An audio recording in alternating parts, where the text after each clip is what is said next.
excellent xorom bi dul gaañ ndax tuuti sa jëm la am. les connaissances directes.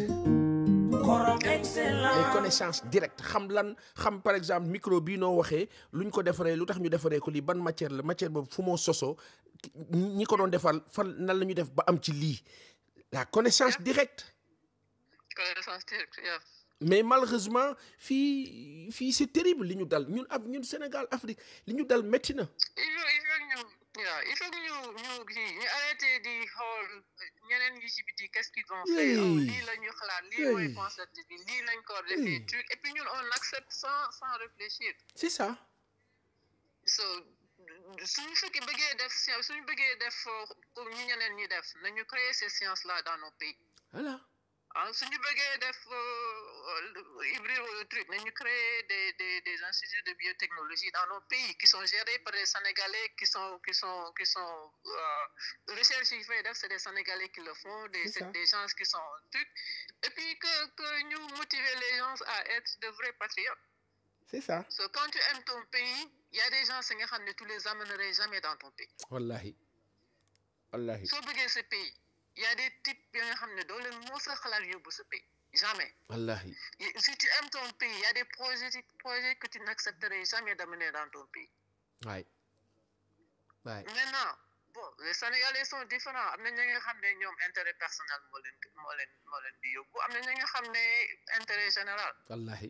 Donc moi je me dis qu'un Sénégalais qui aime son pays doit aller dans le sens de l'intérêt général. waaye yaay léeg-léeg nga jiital intérêt général ñoom ñi ngay dimbali ci intérêt général bi tiim la naan la dof nga. waaw ça là je pense que il y a tout un travail de communication à faire avec terrible. La population sénégalaise. C'est et je sais terrible. que loolu mooy handicapé. Non, c'est terrible. Politique yi c'est noonu. terrible. Il y a tout un travail de communication qu'il faut mettre en place. Il faut que ñu yaraat population. Il faut que ñoom ñu waxaat leen c'est quoi être un citoyen. Ouais. Citoyen, tu protèges ton pays. Yeah. Un citoyen, tu protèges ce fellow sénégalais, donc il protéger. Tu prends pas l'étranger au-dessus du sénégalais. Toutes ces choses-là, il y a un travail de communication à faire pour changer les mentalités. C'est ça. Sénégal noonu man de loin da ngay xool que ne peut-être un étranger moom mooy gën am accès ci yenn yi qu'un sénégalais. mais c'est incroyable loolu. c'est-à-dire moo xam suuf moo xam opportunité moo xam même finance moo xam lépp c'est-à-dire l'étranger ici. yooyu sénégalais yi ñoo leen ko koy faciliter en fait. Alors que quand tu es dans leur pays ñun qui vivent dans leur pays on sait que ça prend un long temps.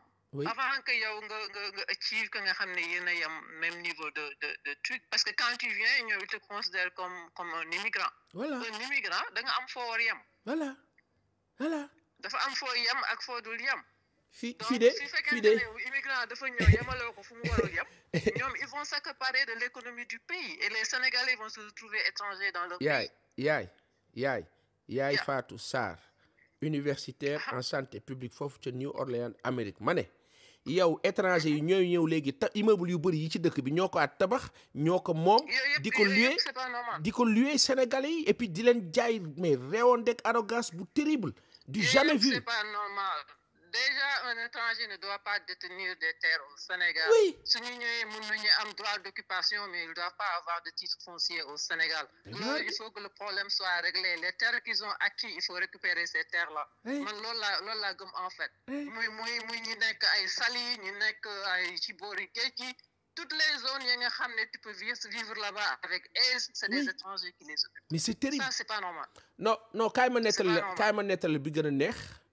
C'est-à-dire tey jii nii il est quelle heure il est 1h30 à Dakar boo dawaloon ba boori lagon bële ca kaw ginnaaw palais c'est-à-dire centre-ville nga dugg rek heure bii centre-ville quand je dis heure bii mooy like 20h 21h 22h sénégalais yi commencé di génn centre-ville c'est extraordinaire cette image-là c'est-à-dire sénégalais yi di génn centre-ville parce que ñoom ñëpp daanaka génn leen fa à part sunu yenn bokk ya fa des nii tuuti biir plateau mais après tu vas voir sur la corniche est de l'autre côté ay der yu weex tal c'est-à-dire tubaab américain naar français. ñoom dañ koy defante seen biir par exemple ñun am na année dañ doon indi man dañ doon ñëw Sénégal ak étudiant suñu étudiants américains foofu ñu ñëw def 1 mois 2 mois noonu dañ doon def cours mais après dañ doon sorti noonu dem ci restaurant et tout ça mais sooy jógee fii di dem les gens dañ lay wax soo demee da ngay dem Lagon dañ lay wax exactement place yi ngay dem noonu que il faut les amener ici il faut les amener là-bas il faut les amener donc ñoom seen bopp dañu créer ça c'est sur le plan aussi économique ñoom dañuy appuyer les restaurants wala compagnies yi nga xam ne c'est des compagnies occidentales. Oui. Donc loolu ñoom c'est tout un système qui est là-bas et qui on laisse faire. Non mais et puis ce qui est grave c'est-à-dire que ñoom à partir de benn heure bi la corniche est par exemple zone boobu ginnaaw Palais li ko c'est-à-dire que yow nga nekk Sénégalais nga ne tëll non ñoom dañ lay xoolaat quoi bët dañ lay xool quoi bët mais musuma gis loolu ci àdduna et tu as l'impression que yow da nga war a xat sa biir dëkk mais loolu parfois tu man fii la may yem quoi damay ne mais c'est pas vrai. Et puis le drame mooy que ne da ngay xat sa biir dëkk soo demee ñoom si seen biir dëkk da nga fay xat parce que la même chose li ngay demee foofu fekk leen foofu ngay xat soo ñëwee fii aussi ñoom ils ont des localités ou des zones yi nga xam ne yow soo fa demee da ngay xat parce que da ngay dem dañ lay xoolee yow loo fi ut. Donc ñun on peut pas être xat dans leur pays et puis ñun dans notre propre pays ñun aussi ñu xat suñu pays. C'est ça. Nous ñëw occuper toutes les zones qui sont bien, qui sont aisées et tout, c'est des étrangers qui les occupent. Non, c'est terrible. Donc moi je me dis que il y a il faut ñu xoolaat suñu loi foncière et tout ça loi foncière et yooyu il faut ñu xoolaat il faut ñu changer. Ouais. Tous les terres qui sont occupées par les étrangers, je pense que il faut yóbbu ko ci occupation des titres d'occupation. C'est ça. Et il faut être vraiment il faut ñu courageux ces choses-là da ngay courageux gis nga tubaab bi noonu. dañuy dof lu rek mais soo réewee ñu ñoom ñu respecté la. wallaay mais soo nekkee di négocier di kii non on va pas truc dañuy gën fecc sa kaw. da ngay ñëw nga fas sa kanam def li ngay def avancé. dëgg la. En tout cas et maintenant sur le plan économique c'est-à-dire que sur le volet espace et autres il nous fatigue sur le plan économique qu'est-ce qu'il faut faire par rapport à cette économie à récupérer. Ils occupent l'économie du Sénégal les étrangers occupent l'économie du Sénégal. léegi nag il faut mu dañ. qu'est-ce qu'il faut faire. li muy dañee mooy que ne les avantages qu'ils donnent aux étrangers il faut qu'ils mettent les avantages là entre les mains des Sénégalais. C'est ça. Mais aussi mu nekk des Sénégalais yi nga xam ne dañuy jub des Sénégalais yi nga xam ne ils sont encadrés ba nga xam ne ñoom xam nañu lan mooy right and wrong dans le cadre def business. C'est ça. Donc je vois ADP noonu lu mu tudd ADP la xam nga li ñuy def noonu je pense que ne loolu c'est une très bonne initiative. ADPME yaa encadré des Marie-Rose Faye yaa jàngal leen nan la ñuy defee business naka ngay comporter en tant que business naka ngay représenter ce pays en tant que businessman yooyu yëpp c'est une culture qu'il faut développer. Exact.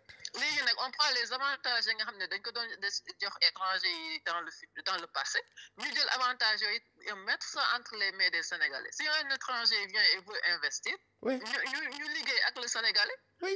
Et que man je suis pas pour que. Parce que damay gis que ne par exemple y a qui propose que Sénégalais yi mu am au moins Sénégalais bi am part yi nga xam ne c'est inférieur à 50%. Man ça je suis contre. C'est du jamais vu. C'est notre pays. dëgg su étranger yi ñëwee di liggéey di collaborer ak Sénégalais ñuy liggéey le Sénégalais doit détenir au moins 51%. Donc les décisions vont être sénégalais. Quand même. Et que majorité capitale bi ça va être sénégalais. C'est ça. Prise de décision yi dafay nekk prise de décision sénégalais su fekkente ne dañu am majorité ci capital bi noonu. Su fekkee une seule personne ne peut pas détenir les 51%, mu am 2 Sénégalais wala 3 ya nga xam ne ñooy partager part yooyu. Voilà. Mais un étranger bu jógee fële buñ ko jox suñuy suuf jox ko noonu rek mu dem dañuy di que ne le Sénégalais a les terres amène ton capital et vous travaillez ensemble. C'est ça. Les Sénégalais détiennent les taxes yi ñuy maye noonu yëpp ñu jox ko ñu mettre entre les mains des Sénégalais. Exact. Ba pare nag ñu defal des régulations pour le Sénégalais nekk mënuloo ci avantage yu ñu defal mënoo ci def lii mënoo ci def lii mënoo ci def lii. Léegi moom daf koy signer. Tout ça là yëpp li ñu leen di wax naan dañ koy signer mu nekk des papiers signés mu kii ko ñu teg ko en rek.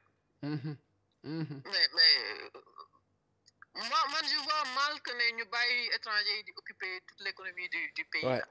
Donc dañuy dégg ñu naan investisseurs yi il faut que investisseurs yi ñëw mais investisseurs yi ñëw c'est au détriment du bien-être des Sénégalais. Wallahi. su fekkente ne ni ñuy ñëwee baaxul c'est au détriment du bien-être économique des Sénégalais. Ouais. Ouais. moo tax que noonu Sénégal yi naan dëkk bi dafa dëgër c'est parce que en fait c'est des étrangers qui occupent l'économie du pays. Yeah. C'est ça. Et il faut enlever ça. Il faut mu dañ. C'est ça. Ba ben wax nga lépp macha allah kontaan na ma ci aw. waaw yow sonal nga ma sax walaal bu may la jox. mais gërëmal ñi lay déglu gërëmal ñi lay déglu. waaw merci à tout le monde ñu nekk ci émission bi ngeen baal ba ak su fekkee wax naa lépp so man moom je dis ce que je pense so. C'est très bien macha allah